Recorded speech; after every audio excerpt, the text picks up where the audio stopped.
बैठकर टॉयलेट कर रहा था कि तभी अचानक प्लेन। कहानी की शुरुआत एक भयानक तूफान से जूझते हुए प्लेन से होती है, जहां हमारा मेन कैरेक्टर, जिसका नाम चक था, वह शांति से बैठकर टॉयलेट कर रहा था कि तभी अचानक प्लेन का प्रेशर घटने लगा, जिससे टॉयलेट का दरवाजा खुल गया और कार्गो में आग लगकर एक खतरनाक विस्फोट हो गया। पायलट ने चक को सीट पर बिठाया क्योंकि समुद्र में इमरजेंसी लैंडिंग करनी थी। पायलट ने लाइफ राफ्ट देकर बेल्ट बांधने को कहा। प्लेन तेजी से नीचे गिरने लगा। अब प्लेन समुद्र से लगभग 3000 मीटर दूर था। तभी चक को पता चला कि उसकी गर्लफ्रेंड की दी हुई पॉकेट वॉच गिर गई है। पायलट ने लाइफ जैकेट पहनने को कहा, पर वह दाईं ओर थी। पॉकेट वॉच की वजह से जैक ने अपनी सीट बेल्ट खोल दी और लड़खड़ाते हुए उसे उठाने चला गया। लेकिन वॉच उठाते ही जैसे ही वह जैकेट लेने की कोशिश करने लगा, तभी प्लेन का एंगल बदलने के कारण वह हिल भी नहीं पाया। पायलट ने देखा कि वह अपनी सीट पर नहीं था, इसलिए उसने अपनी सेफ्टी बेल्ट खोल दी। तेज झटकों से पायलट बुरी तरह घायल हो गया। पायलट ने प्लेन को समुद्र की सतह पर धीमी गति से टच कराया, लेकिन गलत लैंडिंग से पानी केबिन में भर गया। सेफ्टी बेल्ट न बंधे होने की वजह से चक की जान बच गई। तभी अचानक प्लेन का ऊपरी हिस्सा फट पड़ा और समुद्र का पानी प्लेन के अंदर भरने लगा। लेकिन किस्मत से चक के हाथ में इन्फ्लेटेबल राफ्ट था, पर जैसे ही उसने उसे खोला, तभी अचानक राफ्ट से जुड़ा हुआ हिस्सा प्लेन में फंस गया। डूबता हुआ एरोप्लेन चक को राफ्ट के साथ नीचे खींचने लगा, पर चक की किस्मत अच्छी थी क्योंकि राफ्ट से जुड़ी हुई रस्सी अचानक टूट गई और इस तरह लाइफ राफ्ट ने उसे खींचते हुए मौत के मुंह से बाहर निकाल लिया। आखिरकार चक सही सलामत समुद्र की सतह तक पहुंच गया। उसने अपनी पूरी ताकत लगाकर राफ्ट पर चढ़ने की कोशिश की और मरते दम तक राफ्ट के किनारे को कसकर पकड़े रहा, लेकिन वह धीरे धीरे उस इंजन की ओर बहने लगा जो अभी भी चल रहा था। पीछे खतरा देखकर उसने तुरंत आंखें बंद कर ली। तभी इंजन में आग लग गई और विस्फोट की लहर ने उसे उछालकर फिर से समुद्र में गिरा दिया। पूरा प्लेन एक जोरदार ब्लास्ट के साथ धीरे धीरे समुद्र में डूब गया, लेकिन खतरा अभी टला नहीं था। चक को न केवल समुद्र की तेज आंधी तूफान का सामना करना पड़ा, बल्कि एक के बाद एक उठती विशाल लहरों को भी झेलना पड़ा। वह बस लाइफ राफ्ट की रस्सी को कसकर पकड़े रहा। इसी तरह पता नहीं कितनी देर बीत गई और अचानक लाइफ राफ्ट की हवा निकल गई। तेज चट्टानों ने उसे फाड़ दिया। इसका मतलब था कि वह आखिरकार किनारे पर पहुंच गया था। वो अपनी आखिरी ताकत जुटाकर लाइफ राफ्ट को घसीटते हुए किनारे तक लाया। अगली सुबह जब धूप उसके चेहरे पर पड़ी, तब उसे महसूस हुआ कि वह जिंदा है और छोटे से आइलैंड पर बहकर आ गया है। लेकिन मौत के मुंह से बच निकलने के बाद भी उसे कोई राहत नहीं मिली, क्योंकि वह नहीं जानता था कि इस अनजान जगह पर उसे कौन कौन सी खतरनाक चीजों का सामना करना पड़ेगा। वह चलते चलते प्लेन से बिखरी हुई चीजें उठाता गया और आइलैंड के अंदर अपने ही जैसे लोगों की खोज शुरू कर दी। लेकिन जब उसने चारों ओर नजर डाली, तो उसका स्वागत केवल कभी खत्म न होने वाले सन्नाटे ने किया। इससे यह साफ था कि वो एक ऐसे आइलैंड पर फंस चुका था जो दुनिया के नक्शे पर भी नहीं था।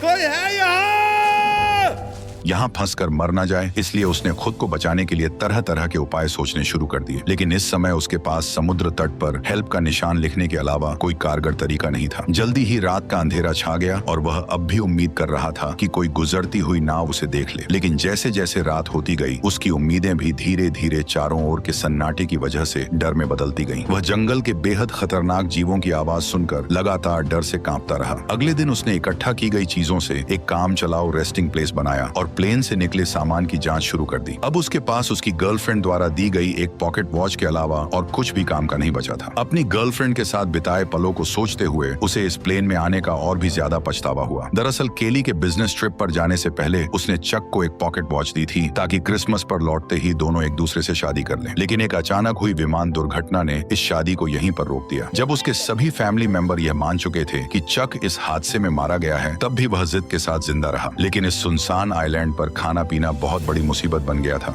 और चक कब तक टिक पाएगा यह भी किसी को नहीं पता था। उसने अपनी कंपनी के बहुत से पार्सल वापस इकट्ठा किए, लेकिन उसने उन्हें खोलने का फैसला नहीं किया, क्योंकि उसके लिए यह उसके काम की ईमानदारी थी। चाहे वह अनजान टापू पर ही क्यों न फंसा हो, पर वह अब भी ग्राहकों के भरोसे को तोड़ना नहीं चाहता था। कल जो उसने समुद्र तट पर हेल्प के साइन बनाए थे, वे भी समुद्र की लहरों से कब के मिट चुके थे। उसे कुछ खराब लकड़ियों का इस्तेमाल करके फिर से हेल्प लिखना पड़ा। धीरे धीरे चक के मन में जिंदा रहने की चाह और भी बढ़ती जा रही थी। उसे पता था कि अगर यहाँ से निकलना है तो हर हाल में जिंदा रहना होगा। लेकिन इस वीरान छोटे टापू पर सख्त नारियल के अलावा उसे खाने लायक कुछ भी नहीं मिला, और क्योंकि उसके पास नारियल खोलने का कोई औजार नहीं था, इसलिए नारियल खोलना भी उसके लिए बेहद मुश्किल काम बन गया था। फिर उसने एक धारदार पत्थर से आखिरकार नारियल को फोड़ दिया और उसके पानी का स्वाद लेने लगा, जो उस पल उसके लिए अमृत जैसा था। लेकिन वह केवल नारियल से संतुष्ट नहीं हुआ। चक ने पेट भरने के लिए इस छोटे से टापू के अन्य हिस्सों की भी खोज करने का फैसला किया। वह यहाँ की सबसे ऊंची चोटी पर चढ़कर सब कुछ देखना चाहता था, लेकिन नुकीले पहाड़ी पत्थरों ने उसकी राह मुश्किल कर दी। इसलिए उसने पत्थर से अपनी पैंट का कपड़ा काटा, उसमें पत्ते मिलाए और एक जोड़ी जूते बना लिए। लेकिन जब वह पहाड़ की चोटी पर पहुंचा तब उसे पता चला कि यह सचमुच एक सुनसान टापू ही है। चारों ओर दूर दूर तक फैला समुद्र था, लेकिन उसके अलावा कोई और इंसान नजर नहीं आ रहा था। जब वह निराश होकर सोच रहा था कि आखिर वो कैसे अपनी जान बचा सकता है, तभी दूर एक अजीब सी चीज ने उसका ध्यान खींचा। वह बिना सोचे समझे उस चीज की ओर दौड़ पड़ा। उसे लगा था कि वह भी उसी की तरह जिंदा बचने वाला कोई पायलट है, लेकिन जब चक ने उस पायलट को पलट कर देखा तो पाया कि वह तो काफी समय पहले ही मर चुका था। दुखी मन से उसने पायलट की लाश को आइलैंड पर घसीट लिया और उसके पास से कुछ काम की चीजें इकट्ठा करने लगा। उसने एक जोड़ी अभी भी पहनने लायक जूते, एक टॉर्च जो अब भी जल सकती थी और एक बेकार हो चुका बटुआ अपने पास रख लिया। इसके बाद उसने पायलट के लिए एक कब्र खोदी और उसकी लाश को उसमें दफना दिया और उसकी मरने की तारीख एक चट्टान पर लिख दी। शाम के समय चक समुद्र तट पर बैठा अपने जूतों को निहार रहा था। उसके मन में एक अजीब सी उदासी थी। उसे लगा कि शायद अगली बार जो उस कब्र में लेटा होगा वह खुद ही होगा। इसे वजह से रात में चक सो नहीं सका। उसे समझ आ गया था कि अगर वह ऐसे ही हाथ पर हाथ रखे बैठा रहा तो उसका मरना तय है। इसलिए अगले दिन उसने जंगल में जिंदा रहने की कला सीखी। उसने पेड़ों की पत्तियों पर जमी ओस को इकट्ठा कर नारियल के खोल में जमा किया, क्योंकि उसे पीने के लिए साफ पानी चाहिए था। उसने लकड़ी की छड़ी को नुकीला कर मछलियों को पकड़ने का भाला बनाया। भले ही यह सब बेवकूफी भरा था, पर इस लगातार कोशिश ने उसे निराश नहीं होने दिया। उसी रात टॉयलेट करते वक्त उसने एक रोशनी देखी। वह जोर से चिल्लाया ताकि उस नाव का ध्यान खींच सके। उसे लगा जैसे उसे अब और यहाँ रहना नहीं पड़ेगा। उसने टॉर्च से संकेत दिया कि कोई उसे देख ले, लेकिन दूरी ज्यादा होने की वजह से यह हल्की सी रोशनी किसी काम की नहीं थी। जैसे जैसे वह रोशनी उसकी नजरों से धीरे धीरे ओझल होती गई, उसका दिल गुस्से और बेबसी से भर गया। इसलिए अगली सुबह सूरज निकलते ही वह बेसब्री से फटी राफ्ट लेकर उस जहाज की दिशा में बढ़ चला, क्योंकि यह उसके कई हफ्तों की कोशिशों के बाद मिली एकमात्र बच निकलने की उम्मीद थी। वह इसे यूं ही खोने को हरगिज तैयार नहीं था। हालांकि वह जैसे तैसे समुद्र को पार करना चाहता था, लेकिन वह बार बार लहरों की मार के आगे हार जाता था। उसने अनगिनत बार हिम्मत दिखाई, लेकिन हर बार समुद्र की लहरों ने उसे पीछे धकेल दिया। लेकिन फिर भी वह हार मानने को तैयार नहीं था। उसने बहुत कोशिश की, लेकिन आखिरकार समुद्र की लहरों ने उसे अपने अंदर समा लिया। पानी के अंदर पहुंचते ही अचानक उसकी जांघ एक नुकीले समुद्री पत्थर से टकरा गई और एक तेज दर्द ने चक की जांघ को खूनम खून कर दिया। इस वक्त उसमें अब और आगे बढ़ने की ताकत नहीं बची थी। वह बस टूटी फूटी राफ्ट को घसीटते हुए बुरी हालत में किनारे लौट आया। शाम के समय अचानक आसमान में तेज आंधी और मूसलाधार बारिश शुरू हो गई, जिससे पहले से ही घायल चक की मुसीबतें और बढ़ गईं। वह राफ्ट की मदद से केवल कंपनी के सामानों को ही ढक सका। फिर वो बारिश से बचने के लिए खून से बहती टांग के साथ कोई और जगह ढूंढने लगा। तभी उसे एक छोटी सी गुफा मिल गई और खुद को होश में रखने के लिए उसने कुछ घूंट गंदा बारिश का पानी पी लिया। लगभग पूरी तरह थक जाने के साथ उसका घायल शरीर अब और सहन नहीं कर सका और वह जमीन पर बेहोश हो गया। उसके पीछे रखी टॉर्च की बैटरी खत्म होते ही वो भी अंधेरे में डूब गई। अगले दिन चक फिर से तेज दर्द के साथ जागा। उसकी टांग के घाव में कीड़े लगने के लक्षण दिखाई दे रहे थे। इस सुनसान जगह पर अगर इसका इलाज ना हुआ तो उसे और भी बड़े खतरे का सामना करना पड़ेगा। जिंदा रहने की थोड़ी सी भी उम्मीद पाने के लिए उसे अपने मन की जिद छोड़नी पड़ी और उसने उन पार्सलों को खोलने का फैसला किया। पैकेजों में उसे एक दर्जन वीडियो टेप, एक गिफ्ट की तरह सजाया गया वॉलीबॉल, एक सुंदर महिला की लंबी ड्रेस और सबसे स्टाइलिश दिखने वाली एक जोड़ी स्केट्स मिले। लेकिन आखिरी पार्सल को उसने खोलने का फैसला नहीं किया। शायद इसलिए कि वह निराश नहीं होना चाहता था, या शायद इसलिए कि वह अपने लिए एक उम्मीद बचाकर रखना चाहता था। उसने पार्सल की पैकिंग में इस्तेमाल हुए फोम को अपने घाव पर लगाया। फिर जूतों के फीते खोलकर उसने उनसे काम चलाऊ पट्टी बांध ली। जूतों के ब्लेड उसके सबसे काम आने वाले औजार बन गए और लंबी ड्रेस की काली जाली से उसने एक आसान मछली पकड़ने का जाल बना लिया। मछली पकड़ने के औजार की मदद से कई दिनों बाद वह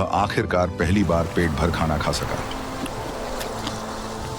कच्चा खाना निगलना मुश्किल ना हो, इसके लिए चक ने लकड़ी रगड़कर आग जलाने का फैसला किया। लेकिन भले ही उसने सुबह से लेकर शाम तक और फिर शाम से लेकर अगली सुबह तक लगातार कोशिश की, पर फिर भी उसके मन में जो छोटी सी चिंगारी थी वह उसकी उम्मीद के मुताबिक आग नहीं बन सकी। जब उसके दोनों हाथ रगड़ते रगड़ते छिल गए तब उनसे ताजा खून बहने लगा, जिससे चक का गुस्सा फुट पड़ा।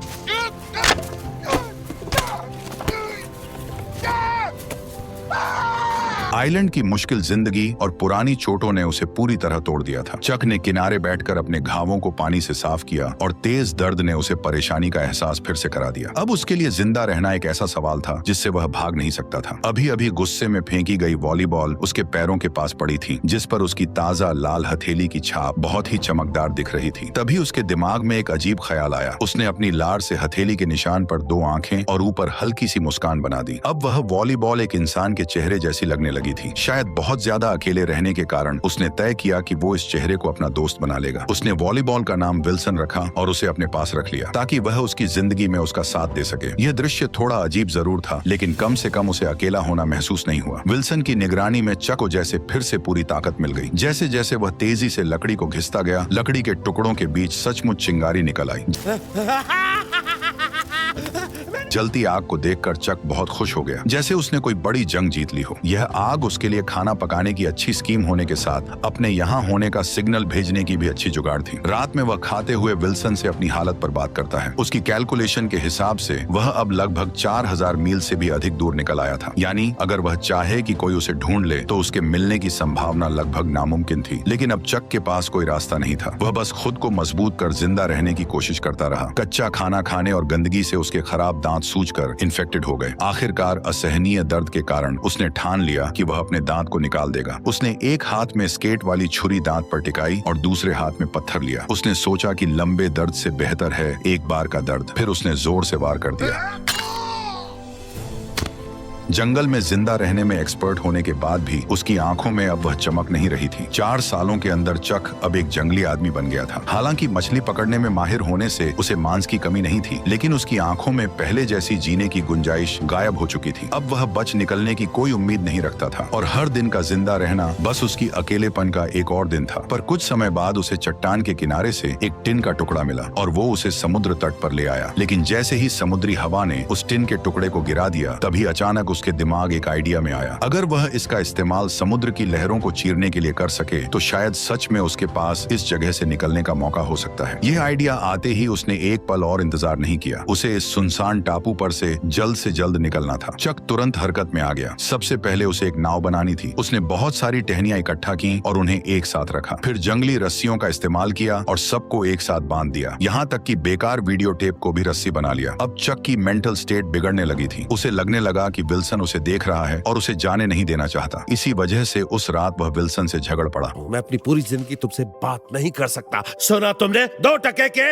वॉलीबॉल। फिर उसने गुस्से में अपने 4 साल पुराने दोस्त को एक लात मारकर दूर फेंक दिया। लेकिन जब वह कुछ देर बाद शांत हुआ तो उसे अपने दोस्त विल्सन के लिए गहरा पछतावा हुआ। इसलिए वह रात के अंधेरे में विल्सन को ढूंढने निकल पड़ा और प्यार से उसके चेहरे पर फिर से रंग लगा दिया। हर दिन इसी तरह बीतता गया और चक की लकड़ी की नाव भी बनकर तैयार हो गई। उसने जाने के लिए सारी चीजें तैयार कर ली थी। अब बस सही दिशा की हवा का इंतजार था ताकि वह अपनी नाव को समुद्र में उतार सके। उसने अपने यहाँ फंसे होने का साइन भी छोड़ दिया था। उसने 10,500 से भी ज्यादा दिनों तक इस बेरहम टापू पर फंसे रहने का वर्ल्ड रिकॉर्ड बना दिया था। जब वह आखिरी अक्षर उकेर रहा था तभी अचानक हवा उस दिशा में चलने लगी जहाँ चक चाहता था। उसने एक्साइटेड होकर नाव को समुद्र की ओर धकेल दिया और फिर अपने पुराने दोस्त विल्सन के साथ जिंदगी खोजने की ओर निकल पड़ा। समुद्र की लहरें अब भी वैसी ही थी, लेकिन वे उसे घर लौटने से रोक नहीं सकी। झील की लहरों की तरह समुद्र की हर एक लहर लगभग उसे डुबो ही देती थी, लेकिन वो अपनी कोशिशों से लहर को चीरता चला गया। हर बार जब वह मौत के मुंह से बच निकलता तो उसके भीतर से बाहर निकलने की खुशी और भी बढ़ जाती। जब चक ने पीछे मुड़कर उस छोटे से टापू को देखा जिसने उसे 4 साल तक कैद रखा था, तब उस पल में चक के दिल में एक अजीब सी फीलिंग थी। अगर उसने इस कठिनाई का सामना करने की जिद न की होती तो शायद आज भी वह अकेलेपन से भरी जिंदगी जी रहा होता। हालांकि उसकी जंग अभी बस शुरू ही हुई थी। उसे पता नहीं था कि आगे जो खतरे उसका इंतजार कर रहे हैं वे उसके लिए सबसे घातक चुनौती साबित होंगे। ठीक उसी वक्त जब उसे लगा कि वह इसी तरह बहते बहते इंसानों की बस्ती तक पहुंच जाएगा, तभी एक और भीषण तूफान ने उसे झकझोर दिया। उस रात तेज बारिश में आंखें खोलना नामुमकिन था। वह नाव को पकड़े लहरों के बीच लाचार पड़ा रहा और हमलों को सहता रहा। यह उसके लिए सबसे कठिन रात थी। वह बेबस था और सब कुछ भगवान पर छोड़ चुका था। अच्छी बात यह रही कि चक किस्मत वाला था। उस रात की भीषण आंधी तूफान भी उसे अपने साथ नहीं ले जा सकी, लेकिन उसकी नाव को भारी नुकसान पहुंचा था। और सबसे अहम बात यह थी कि उसका पुराना दोस्त भी रस्सी ढीली हो जाने के कारण नाव से अलग हो चुका था। जब उसे इसका एहसास हुआ तब तक विल्सन समुद्र की लहरों के साथ बहुत दूर बह चुका था। वह उसका इकलौता साथी था जिससे वह दिल की बातें करता था। भले ही वह सिर्फ एक वॉलीबॉल था, लेकिन वही उसका एकमात्र सहारा था। वह सब कुछ भूलकर समुद्र में कूद पड़ा और उसे बचाने की कोशिश करने लगा, लेकिन दूरी बहुत ज्यादा थी और गहरा समुद्र उसे बार बार डरा रहा था। एक तरफ उसकी जान बचाने वाली नाव थी और दूसरी तरफ उसका 4 साल का सहारा विल्सन। लेकिन अब उसके पास कोई और चारा नहीं था। वह बस अपनी आंखों के सामने अपने पुराने दोस्त को दूर जाते हुए देखता रहा।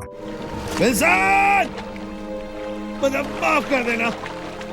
इस तरह उसने अपना इकलौता दोस्त खो दिया और एक बार फिर अकेलापन और बेबसी ने उसे पूरी तरह घेर लिया। लगभग पूरी तरह से टूट चुकी लकड़ी की नाव को देखते हुए और चारों ओर फैले समुद्र को निहारते हुए इस पल चक को बहुत अच्छी तरह समझ आ गया कि वह अब कभी भी अपने घर वापस नहीं जा सकेगा। जिस वजह से जो उसके भीतर जीने की इच्छा अभी अभी जगी थी वह पूरी तरह टूट गई। आखिरकार उसने नाव का चप्पू भी फेंक दिया और तय कर लिया कि अब वह बस चुपचाप इंतजार करेगा कि समुद्र जल्द से जल्द उसे निगल जाए। ठीक उसी समय जब चक ने मौत का सामना करने के लिए खुद को तैयार किया, तभी एक ऐसी सीटी की आवाज गूंज उठी जिसे उसने सिर्फ अपने सपनों में ही सुना था। वह उम्मीद खोए हुए अपनी आखिरी ताकत जुटाकर मुड़ा और देखा कि एक विशाल मालवाहक जहाज उसके सामने तैर रहा था। तभी जहाज में मौजूद सभी लोगों ने चक को भी देख लिया और इस तरह कई सालों की कठिनाइयों के बाद चक आखिरकार फिर से प्लेन में बैठकर अपने घर लौट आया। उसकी सही सलामत जिंदा लौट आने की कहानी ने उसे पूरे शहर में मशहूर कर दिया। लेकिन चक को इन सब बातों से कोई फर्क नहीं पड़ता था। वह बस अपनी गर्लफ्रेंड से मिलना चाहता था जिसे उसने 4 साल से नहीं देखा था। लेकिन जब उसकी गर्लफ्रेंड की बजाय एक आदमी दरवाजा खोलकर सामने आया तो वह हैरान रह गया। उस आदमी ने चक से कहा,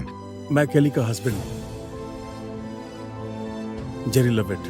तब उसे पता चला कि जिसे वह याद करता रहा वह अब शादीशुदा थी और एक बच्चे की मां बन चुकी थी। केली का हस्बैंड चक को शांत करते हुए अपनी पत्नी का बचाव कर रहा था। शायद तुम्हें उसे थोड़ा और वक्त देना चाहिए। इतना कहकर वह वहां से चला गया। केली को रोते देख चक को उसकी हालत समझ आ गई। वह समझ गया उसकी कोई गलती नहीं थी। चक भी शायद वही करता। उस रात कंपनी ने स्वागत में समुद्री जानवरों की दावत दी। मेज पर रखी स्वादिष्ट मछलियां और बड़े केकड़े देखकर उस पल चक ने कुछ अजीब महसूस किया। उसके मन में उस आइलैंड की यादें थीं, क्योंकि टापू पर उबाऊ लगने वाले केकड़े और मछलियां यहाँ लजीज खाना बन गई थीं। अगले दिन चक ने उस पार्सल को मंजिल तक पहुंचाया जिसे उसने टापू पर खोला नहीं था और एक थैंक्स लेटर भी दिया। उसने आभार जताया कि इसी पैकेज ने उसकी जान बचाई है। उस अजीब से पार्सल में क्या था जो इतने लंबे समय तक उसका साथी रहा, ये जानने के लिए उसने उसे कभी नहीं खोला। और इस तरह इस शानदार कहानी का अंत हो गया। तो अब तुम बताओ कि तुम्हें यह वीडियो कैसी लगी।